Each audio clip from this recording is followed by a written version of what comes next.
Hello everyone, আসসালামু আলাইকুম। আশা করি সকলে ভালো আছেন। তো মিঠু হচ্ছে যে এই জায়গায় আছে, দেখেন। আমি ওরে ডাকবো, আমি ঘুম থেকে উঠি নাই, তো ওরা ডাকবো, দেখেন ও কি করে। মিঠু, মিঠু, মিঠু, মিঠু, এই যে মিঠু, মিঠু, মিঠু,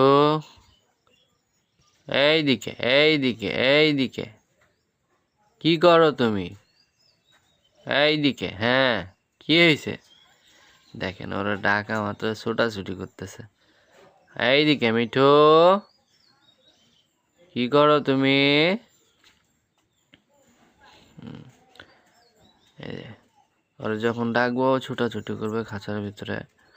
তো ওরা খাঁচার ভিতরে মূলত আমি রাখি না, আমার এখন হচ্ছে ইভেন্ট চলতেছে, এই জন্য মূলত ওরা বাহিরে রাখি না। তো আজকে ভিডিও এই পর্যন্ত। সবাই ভালো থাকবেন, সুস্থ থাকবেন। আর ভিডিওটি যদি ভালো লেগে থাকে অবশ্যই চ্যানেলটি সাবস্ক্রাইব করে দেবেন।